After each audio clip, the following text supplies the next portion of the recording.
had some questions about existential OCD that I wanted to tackle in one video. Firstly, I can't stop thinking about free will, and when I try to forget about it, videos like "You don't have free will" pop up on my feed and make me feel horrible. It's very sad. I feel like I'm no different than an object and all other people too. Well, there's a couple of things here. Yeah, YouTube algorithms will feed us things that reflect what we've been searching for. A lot like OCD, right? As soon as you start ruminating about a topic, more of those types of thoughts come to you and you end up stuck in existential rumination. And this is unfortunate because you might have been Googling trying to get certainty on free will and other topics like that, and then YouTube remembers that and starts feeding you more of those videos. So I would say it could be a good thing to try and take hold of the algorithm. So click "I'm not interested in certain topics," try to click on your hobbies and your interests and things that you actually care about. You know, what movies do you like?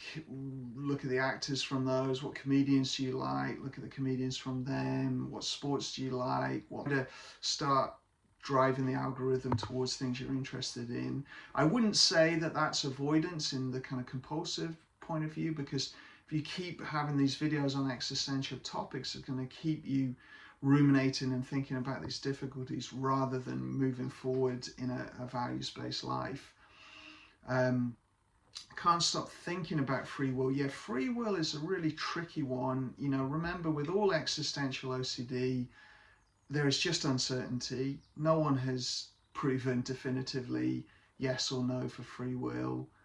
Even if people like Sam Harris and Robert Sapolsky, people like that, give very convincing arguments, I mean, it's not proven, it's not agreed on in the field.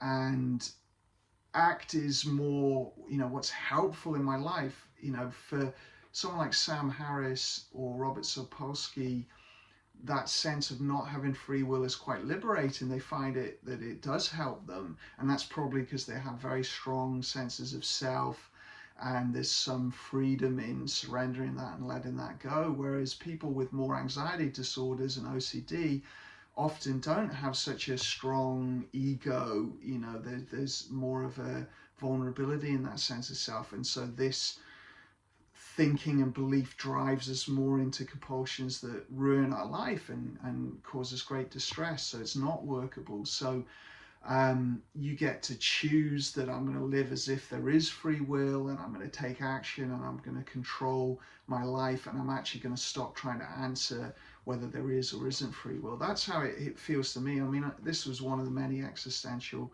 topics that I got very tangled up with, and it felt like so important, and it came with this huge rush of anxiety or this panic or despair and depression and heaviness and, you know, hopelessness and even suicidal thoughts and things like that for me at times, or well, a lot of times. And now it's like, yeah, it's an interesting question, but no one's figured it out, and I'm just going to live in a way that works for me, which is making choices and taking action and trying to build up a day that reflects the type of life I want to live, and thinking about the people in my life that matter and how do I create a life that is good for all of us. And it feels like I'm choosing that, but I don't know. It doesn't really matter. So I think, you know, trying to get out of the rumination that causes these issues and start making choices based on goals and your values in life, the type of person you want to be. And you can go back in your history before you struggled with this, like what kind of person were you then, and what did you like to do, and even go back to childhood and you think about what did you enjoy doing as a kid, and try to either take up those activities again, or equivalent versions. If you were creative, start being creative again. If you were active, start doing active pursuits again. If you were a big reader, start reading things that aren't philosophical and existentially focused. It is sad, it does feel horrible, The world can feel very detached and like everything is robotic or objects. And that's part of derealization, when our mind is overwhelmed with stress and anxiety, and we're moving into that detached, derealized, depersonalized state. Everything does look very weird and odd. And then that reinforces the existential fears. But if we learn to accept that and look through it and engage in life anyway and bring that feeling along anyway, it starts to get easier. It starts to reduce over time, and then it becomes more of a transient thing that you might feel at times, but you're not going to feel extended over long periods of time, as long as you're not doing all the existential rumination and focus on that topic and checking, do people feel like objects, and threat monitoring and checking what the world looks like and what I feel like. We've got to try and use skills to cut through all of that. So again, work with a therapist if you're in a really tough place with this. Definitely have therapy from an OCD specialist that understands existential OCD. If you've had some therapy and you're still struggling with it and you're kind of working on your own recovery now, then yeah, for sure, use the OCD skills playlist, use the material. But if you're feeling overwhelmed with this stuff, you need help, you need support. If that's not available, we do groups for our center that can be low cost. There are other options out there. If you look, you can often find lower cost options. And in the UK, we have the NHS, which people have very mixed experiences with. I hear some people having fantastic ACT and ERP therapy, very similar to the way we would work, and then other times where people are getting the wrong type of CBT for this thing that's causing more rumination through thought challenging and things like that. So you can try to take control of that treatment and try to get an OCD specialist, and you have the right to choose to go to a different local authority to get therapy if they're not providing you the right OCD therapy. So look into that, and it's not ideal always, the short-term work, and it might not always be ideal, but trying to work on something with a therapist is going to be key. What to do when I start to believe I don't have free will? I know we have conscious experience, and surely that must be part of our free will, but my brain can just not see past that. It's decided no one has free will, even though that's not what I want to believe. I also suffer with a lot of hyper-awareness. I tried to tell myself it's just my OCD. It's been a very tricky few months. Yeah, my heart goes out to you. You know that you can go through very, very difficult, distressing periods with this, where it's the only thing really in your head, and you're feeling very anxious, very detached, depressed, all kinds of different emotions, and it is super tough. So I really feel for you going through this. At the same time, you can see some rumination even in the question. So what to do when I start to believe I don't have free will. So that's the intrusive thought, I don't have free will.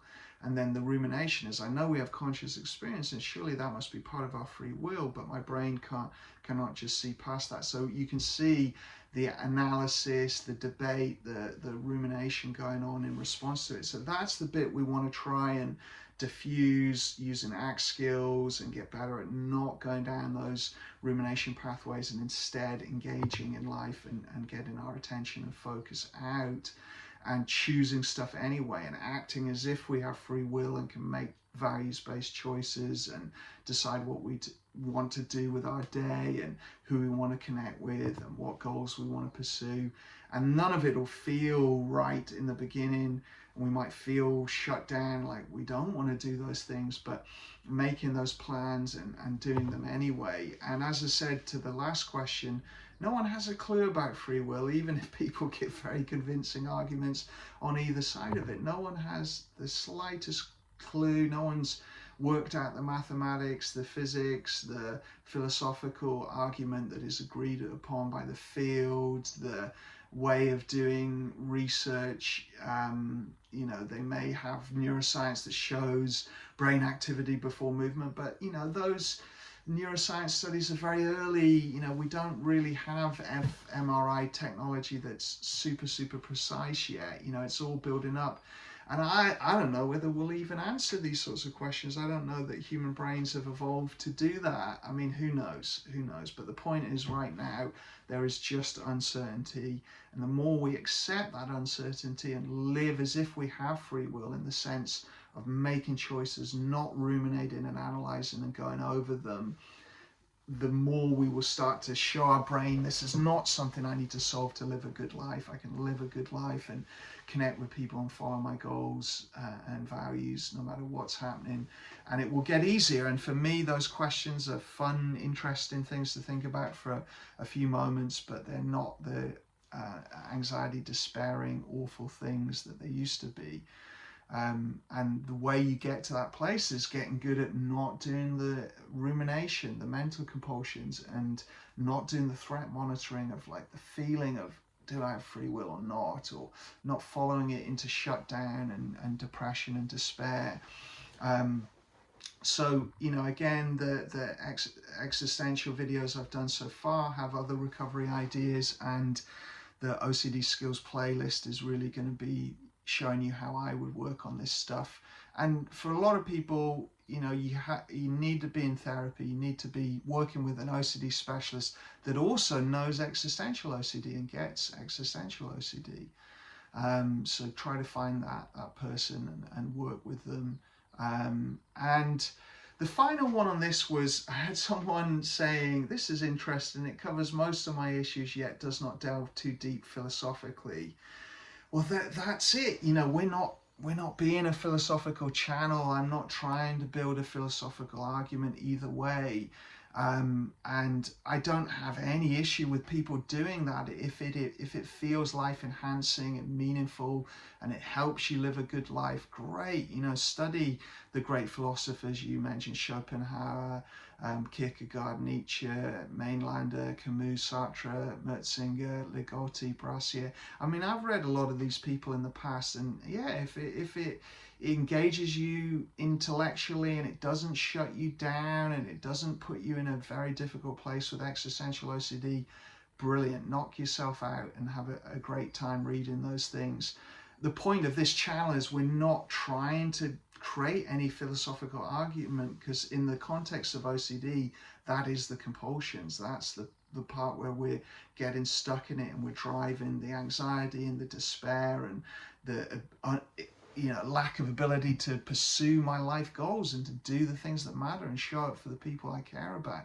And that's all I care about, you know, in what we're talking about here. So philosophically, yeah, it could be interesting, but I'm not going to advocate for that for a lot of the people watching this video, because they have done all of that and they are shut down, panicking, despairing, many feeling suicidal, as you'll see in comments and people experiencing this. So actually we want to put this down. And when you're very skilled at this, when you really can not ruminate and refocus on life and move between that, yeah, you could then start exploring the philosophy and thinking about that, but not someone in existential OCD. That would be my take on it, other than if we're reading that as exposure to then practice our response prevention skills with, but we might need to build up to that. All I care about is objective meaning to life, but all the evidence suggests there is none. We talk about meaning by choice, chosen meaning. People will say things like this, but I'm yet to find a philosopher, if you stabbed them in the leg, would say there's no meaning in life, you know. Or any kind of spiritual master. I mean, okay, maybe there are these accounts of people that can tolerate great pain. Leaving that aside, you know, there's very simple meaning in every moment, i.e. move towards fulfillment and meaning and pleasure, and try to minimize and reduce pain. But again, even there, I'm getting drawn into the philosophical argument. The point is, the philosophical argument in the context of OCD drives the disorder. So we want to get out of that and then get engaged in life, creating our own meaning through goals, values, social connection, trying to make a difference in this world, compassion, you know, choosing those meanings and not debating, are they meaningful if we think about the context of the universe and all this sort of stuff. No, like that doesn't mean anything to me in this moment. All that matters in this moment is, am I connecting well? Am I living in a way that I feel proud of? Am I helping people? Am I looking after myself? Am I focused on goals? That is all that matters. That's the only meaning I need. But workability in ACT says we all get to dictate this. So the person asking this question gets to choose, is this philosophical angle helpful, life fulfilling, and useful? And if it is, you can do that. You know, you do whatever works for you. But for me, that was not helpful. And actually getting out of these arguments and then getting engaged in life was what was most helpful. And then I can come back to them now. I can think about these things and occasionally read these sorts of people. But you know, that's not what's going to work for me. So my workability shows that it won't help and it will keep me stuck. And the same for many of my clients, and I think for many people reading this channel. So I won't go through all of it, but anhedonia accompanies it. Yeah, we often feel numb, detached. You have to learn to accept that, not monitor and check and hyper-focus on the anhedonia, but practice attention and practice behavior that is fulfilling and get our attention more in that until the anhedonia shifts. You asked to love and show compassion, but I simply dismantled them as illusions and philosophical suicide, as per Camus. So, you know, it doesn't sound like this philosophy is helping you. So I would say give it 3 months and let's try and do none of this dismantling and none of this rumination and get engaged in life and see if it works better.